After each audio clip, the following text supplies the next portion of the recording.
but the work that we do makes a positive impact on all the people that are involved in it. So we talk about, former employee testimonials, how they skipped entry level college grad jobs once they walked the stage, or got multiple job offers, or got paid more than their peers did for doing the same exact job.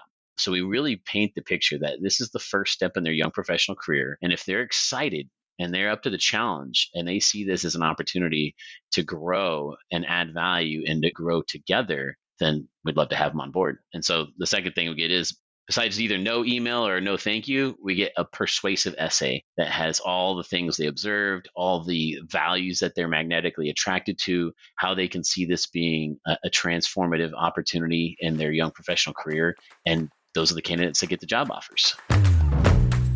Today's episode, we are going to be talking about one of my most favorite things when it comes to attracting, hiring, and retaining top talent. And that is your company's culture. How you define culture, how you use culture, how you embrace your culture, how you get your team engaged around your company culture. Today's guest actually is a very interesting challenge that he has decided to overcome, and that's hiring today's youth. Those people that are in college that are looking for a leg up so they can start their career. And if you're like me, you're thinking, wow, people that young, how do you get them to be engaged? How do you get them to be those rock star employees? And that's what today's guest is going to share with you. I want to welcome to today's show, Josh Cunningham with 5-Star Company Culture. Josh, welcome to the show. Thanks, man. It's an absolute pleasure to be here. When we first talked, you have such a unique outlook on the younger generation in the workplace. And we've all heard how basically anybody under 30 is lazy, they're entitled, they don't want to work, or they want to work remote, and that's it. You have a different opinion. Absolutely. 100%. And I would love for you to just shatter that for us right now. Just tell us, what is it about the younger generation that we need to know so that we can effectively engage them in the workforce? I think the first thing is to just really come to the understanding that everybody is unique. Everybody is different. We're all individuals. We have our different strengths, our different weaknesses. We have our different perspectives, our upbringings. They say nature and nurture, and then there's also free will. I think it gets really lazy when people try to generalize or stereotype a group of people based upon when they were born. Now, there are some significant commonalities between people, but everybody is not all the same and exactly alike. So this generalization of people being younger, being lazy, I think that generalization in itself is actually very lazy. We were talking about it, like if we were recording this in the 60s, when the boomers were starting to get into the workforce, we'd probably be having the same conversation about them. They're all lazy and entitled. They don't want to do what they want to do when they grow up. I think you're right. I think sometimes it's easier to play the victim card and say, well, it's not me, it's them. It's not me, it's an entire generation, which is a weird realization. But I think sometimes it's easier to just play the victim card and say, hey, I'm a victim of this. There's nothing I can do, than it is to say, wait a minute, maybe there is something I can do and I have control over this situation. Talk to me about that for a second. When I first started my business 10 years ago, I had the vision to help real estate agents follow up with their leads. So there was a big gaping problem in the real estate space where these real estate teams and agents were generating a bunch of online leads, and they didn't have anybody to follow up with them.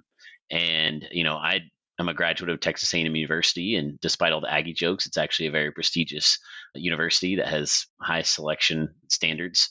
And so I had the vision or the hallucination or the crazy wild idea that I could go back to College Station, Texas, and hire all these sharp and enthusiastic college kids to do the work that nobody else wanted to do, make phone calls to internet leads. And so again, when I first started explaining this idea and this vision to people, they're thinking, oh, college kids, they're all just lazy, they're not going to want to do any work, And so again, that's a stereotype. That's a generalization.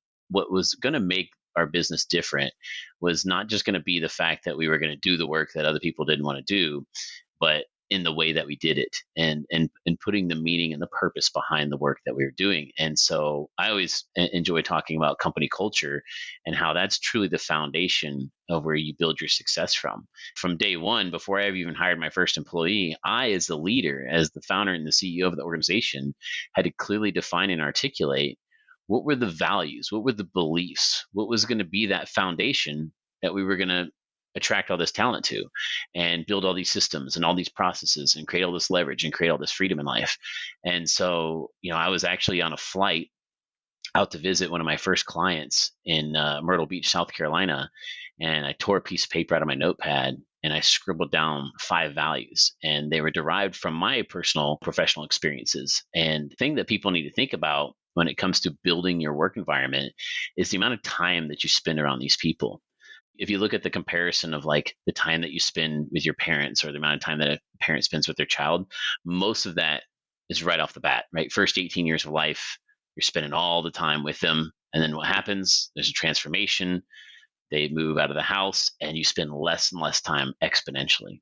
Well, think about your time spent with people in the workplace. It's the opposite of that, right? Most people don't have much of work to do for the first, 16-ish so years of their life. But then as soon as they enter the workforce, now you're spending 30, 40, 50, 60 hours a week around the people that you work with. And so it was very important to me when I decided I'm going to build this organization, I'm going to hire this talent, we're going to do this work, we're going to help solve this problem. So I thought to myself, who do I want these people to be like? And that was my responsibility, right? Because if I did make that clear and decisive decision and just hired pretty much anybody, well, now you're going to wind up falling into that trap of being a victim and suddenly feeling like, oh no, I'm being taken advantage of and I can't find any good people. Nobody wants to work hard. Nobody wants to help me fulfill my dreams, but it comes from the leader first. And it comes from defining what those values and those beliefs are.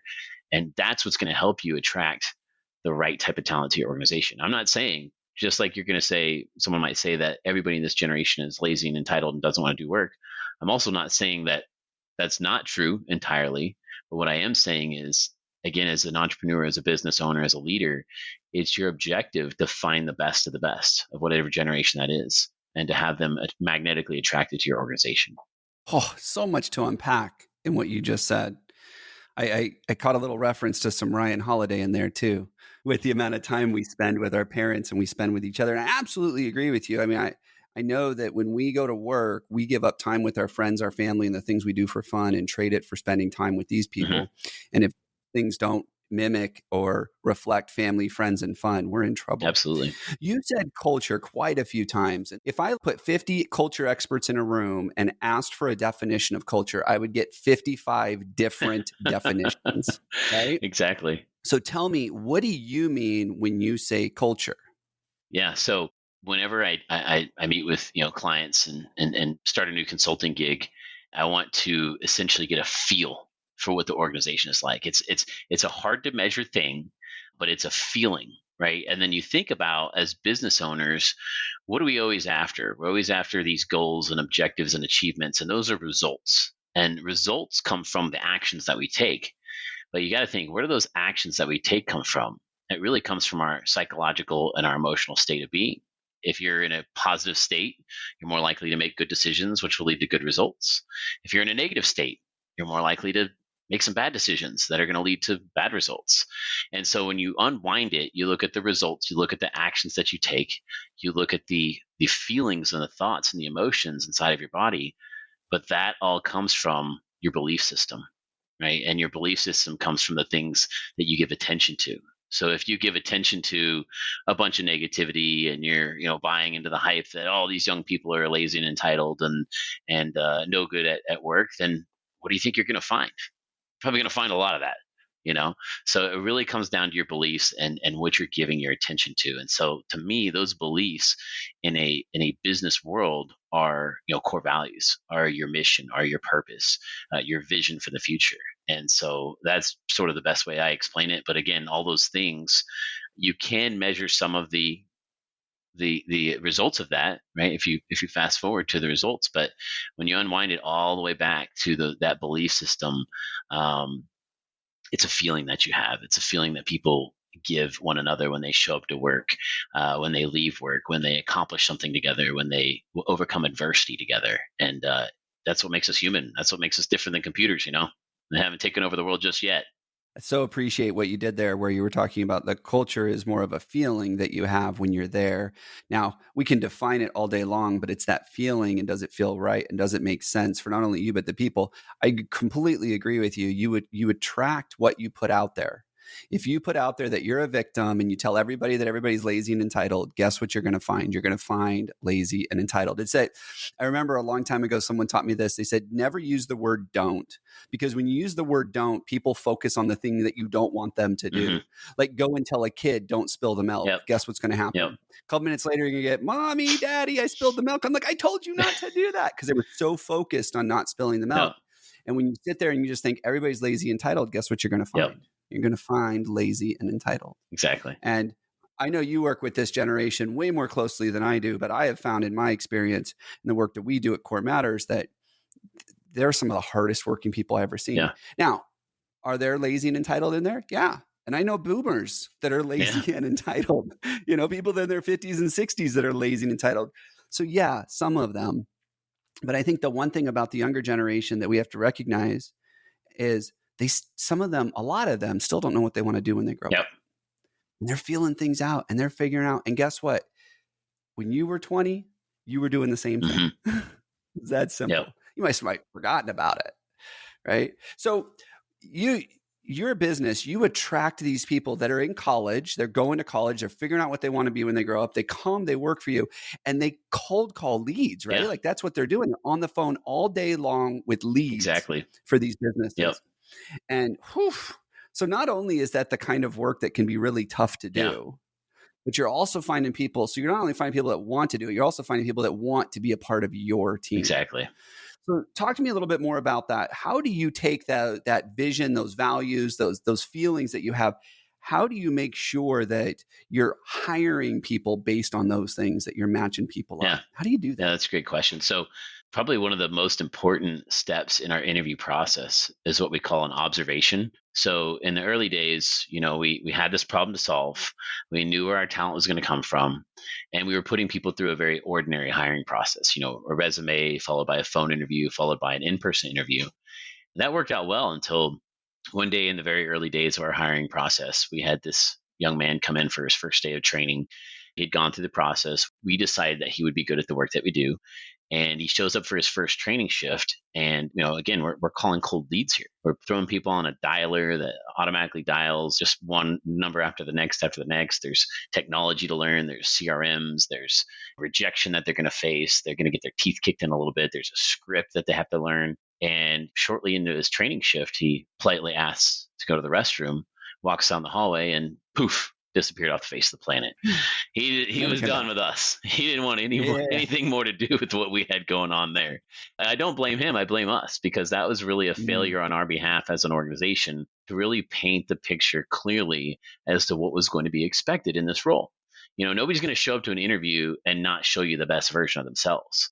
And so what we did was we made a minor adjustment that absolutely transformed our hiring process. And it was at the end of that in-person interview, we said, Ryan, I'm really impressed with your qualifications, really impressed with all the answers to the questions today. The next step in our interview process is to invite you back for an observation. We're going to actually pair you up with one of the more senior reps on the team.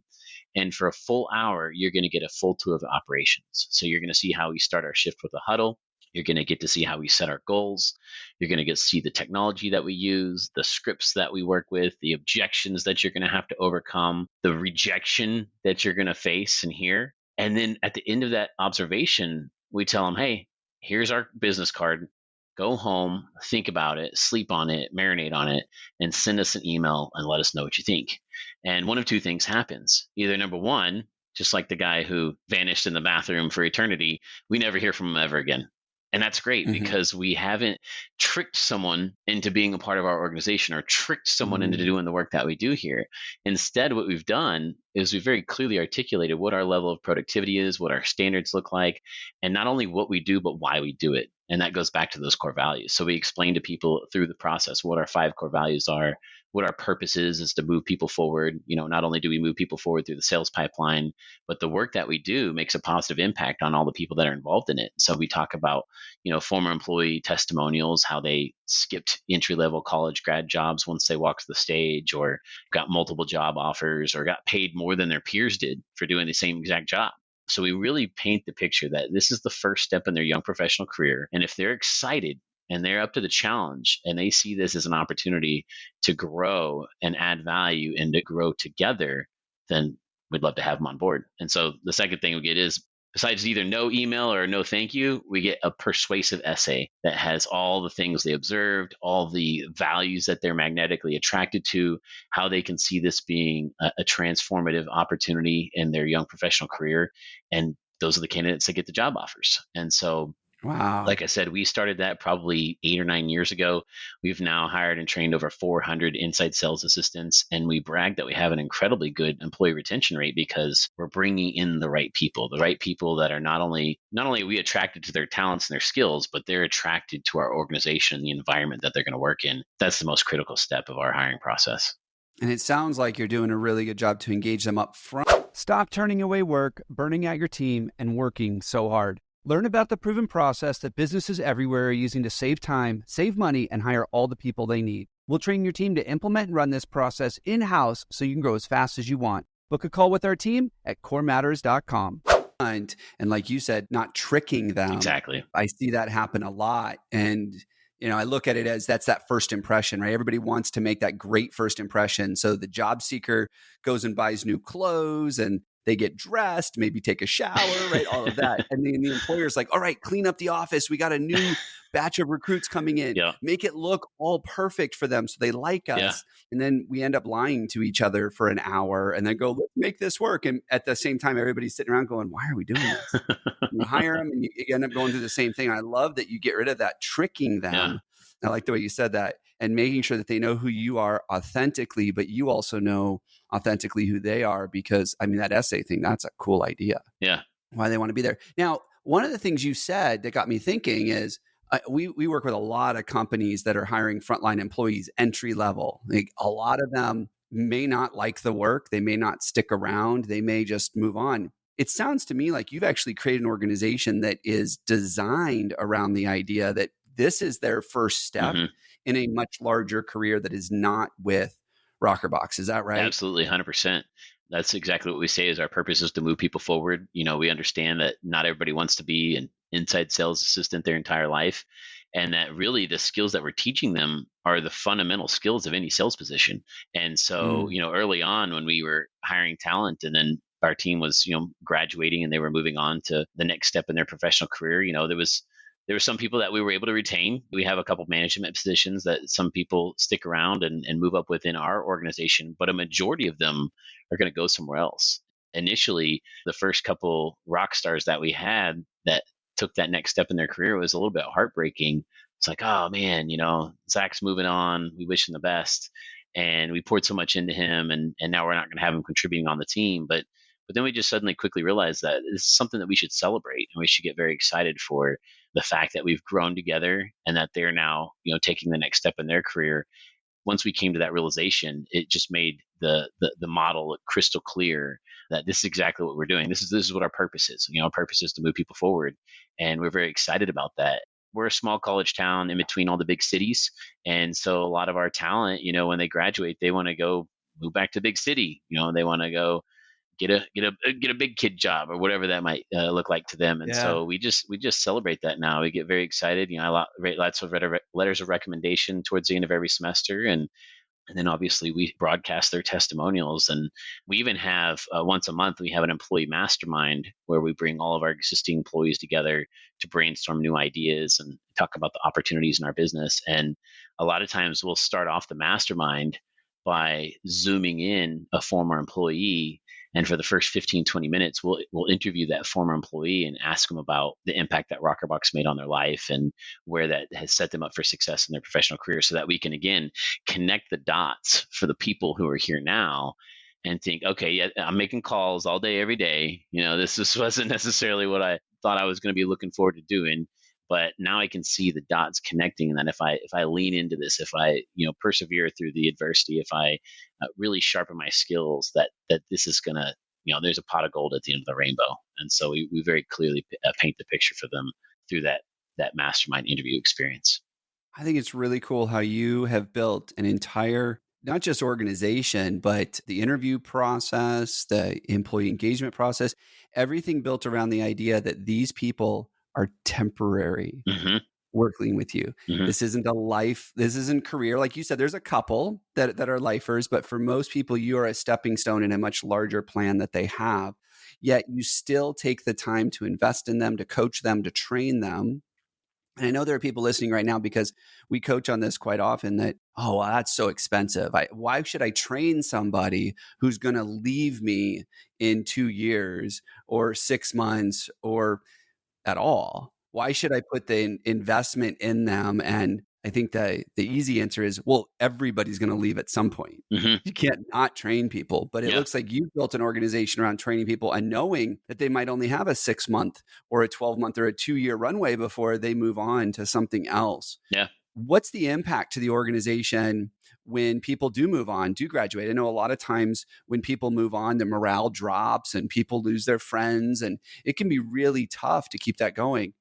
But I can imagine that you found a way around that. So talk to me a little bit about that. Yeah, I think it just starts with even just the language that we use. When you say someone leaves your organization, that brings up a lot of negative connotation there. A lot of negative feelings and emotions. When someone leaves, you're thinking of a scarcity mindset of something being taken away from you.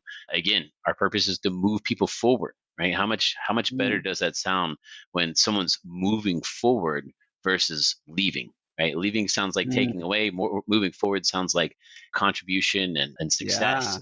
And so the way that our org chart is designed, we have about 5 positions within our organization, and we hire everybody on the bottom line, and everybody learns the skills and moves up to the next position. So these moments where people don't leave but they move forward, what that does is that creates an open seat, normally at the top. And so that allows other people to move up and to move forward within the organization. So, obviously the friendships and the camaraderie is something that you're going to miss your buddy, that you used to work with every day, and maybe go out and hang out at the bar district on the weekends, or whatever fun, stories that you have, little inside jokes and things like that. You're going to miss that. But the reality is that there's an opportunity now because there's an empty seat, and everybody gets promoted from within, and so everybody now has an opportunity to get elevated, to become a leader of the organization, to learn more skills, to get more experiences, and to start building their resume for the next several months and years until it's their opportunity to move forward as well. So it really is just a small mindset shift. It's a change in the language that you use. And then obviously people are very excited when we bring them in, on that day one observation, that we show them this is what our org chart looks like. And everybody here at the top started down here at the bottom, and they slowly worked their way up. And so a lot of people like the opportunity that provides. And so I think it's twofold there. It's the language that you use, the mindset that you have, but also the way your organization is structured. If someone just shows up in an entry level position and then they leave the organization, doesn't sound like much growth and development there. But if you can have someone show up at an entry level position and provide them some steps to take, giving them more responsibilities, giving them more privileges, giving them more knowledge, giving them more proximity, right? Like for the last 5 years, ran the business in San Diego while the business stayed here in College Station. And I had at any point in time 30, 40, 50 employees. And the top 8 had the most access to me, had the most proximity to me. And so, yes, I engaged with everybody, and we'd have employee appreciation events, and people would see me and like to get to know everybody and know what their goals and dreams are.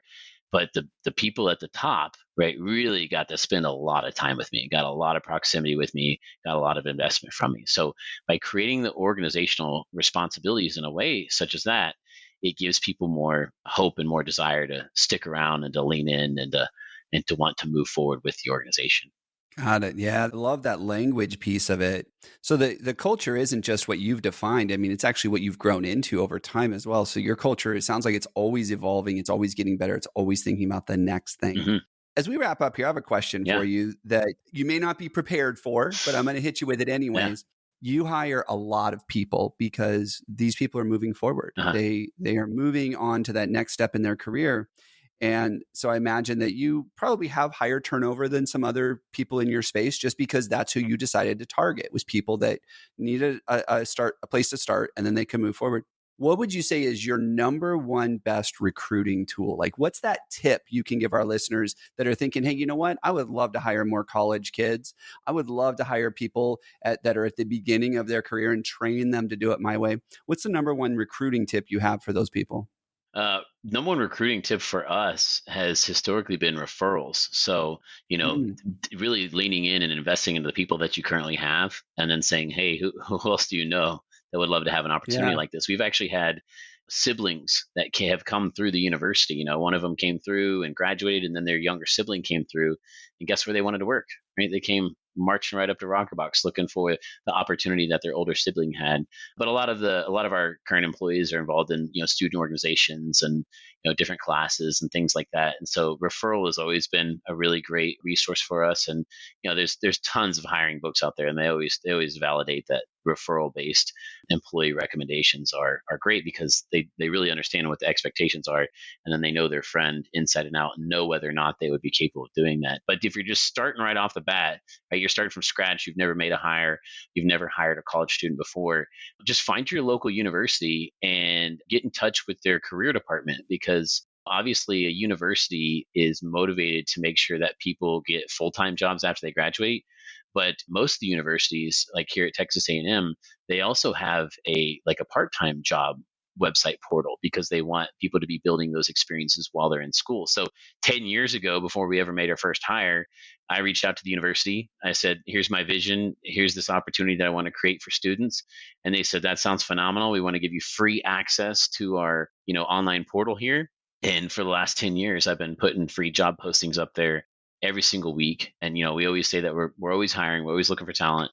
And because we have that sort of validation from the university through their online job portal, I mean, we're just always constantly overwhelmed with resumes. And I say that's what we always want to have. We want to have an abundance of overqualified applicants, because that helps solve any issues that you have within the organization, is having that next person to come in and step up to the plate. Do not underestimate the value of employee referrals. Absolutely. I heard that. I agree with you. I think that's fantastic. So Josh, this has been great. And I know people are listening and going, okay, Josh might know this culture thing a little bit. And the fact that he has subjected himself to building a team of nothing but college kids. Yeah. Probably some insights you could give to our listeners. How do people get a hold of you? How do they learn more about the work that you're doing? Certainly. So you can check out our website, 5starcompanyculture.com. And that's where we're starting an organization, a mastermind group that's completely focused on delivering a 5-star company culture to your organization. Go to the website, fill out the capture form, and I'd be happy to reach out to you. Or if you're more interested in rokrbox, which is our done-for-you inside sales assistant solution in the real estate space, just go to rokrbox.com, rokrbox.com. Spelled a little strange, but a rokrbox is no gold mining tool used to separate sand and gravel from gold, and that's basically what we do with internet leads. So, and then if you want to just shoot me an email directly, josh@rokrbox.com. Thank you, Josh, so much for your insight and your wisdom on this. I know there was a ton of value packed in this episode. Thank you again. Yeah, thanks for having me on, Ryan. It's always a pleasure.